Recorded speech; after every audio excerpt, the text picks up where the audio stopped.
Abandoned animals, destroyed houses and shell fragments are what can be seen today in Bilohorivka, the settlement that Russian troops tried so hard to liberate.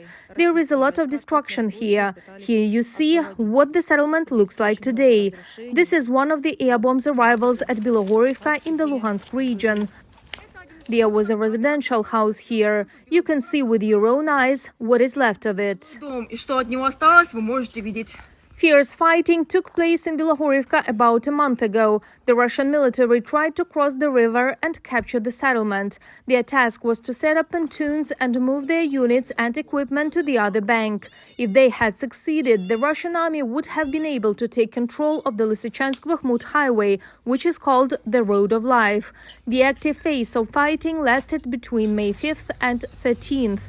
According to the Institute for the Study of War, about 500,000 Russian servicemen were killed and wounded during the operation failed by the enemy. 80 units of equipment were also destroyed. Despite huge losses in manpower, the Russians were trying again to establish control over the settlement.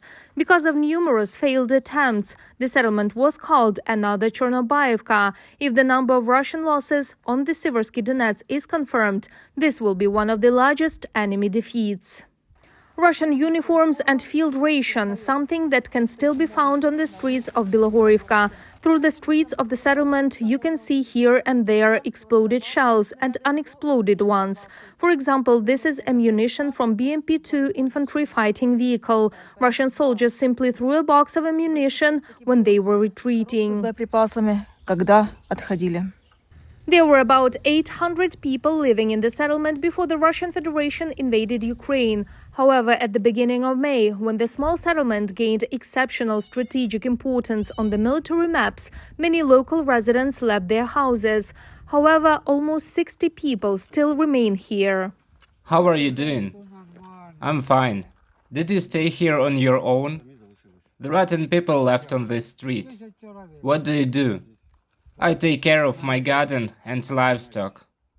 Although the village is controlled by the armed forces of Ukraine, fighting there is still going on. Locals practically live in basements and go outside only in case of emergency. Halina and Mykola are hiding in the basement of their neighbors. Near the fence of their house, they found an unidentified box with unknown contents. Now we are hiding in another basement. It's more secure. When we saw the guys arrive, we immediately asked them to take a look at the box. We decided not to touch it, as there was also an unexploded shell lying here. We fenced it off on purpose. Will you show us? We recently had a cow killed by shrapnel, and that's when those guys came and warned us not to touch anything. So there were 2 cows, and now there is 1 left. The Ukrainian servicemen checked the box. Fortunately, it did not detonate. They threw it away from the house without even unpacking it. Local resident Mykola said that there was ammunition scattered everywhere in the village. In addition, there could be dangerous gifts left by Russian subversive and reconnaissance groups. It's not clear where this box came from.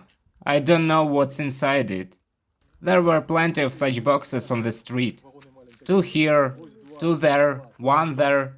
There was another unexploded shell lying next to it. The so-called discovery made the couple leave their home and move, at least temporarily, to their daughter's house. We missed our daughter.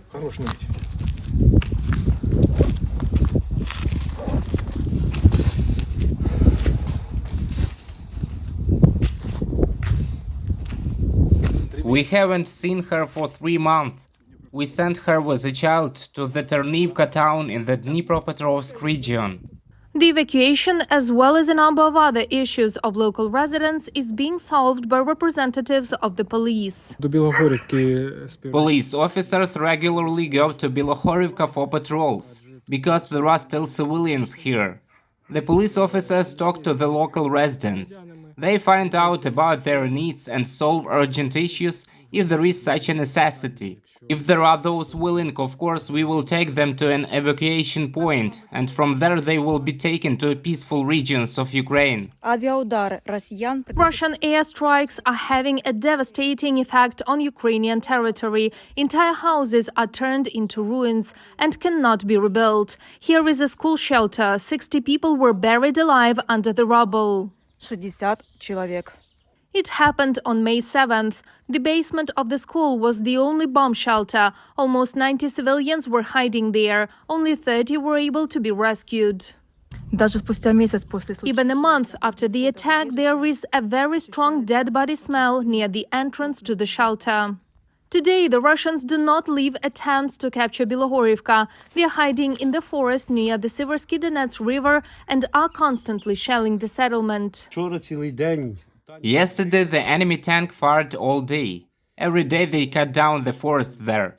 I think they do it because we stand higher and the forest is lower. We can see the tree tops. They are cutting down acacia trees. I think they are preparing firing positions. And that's the way they are shelling every day.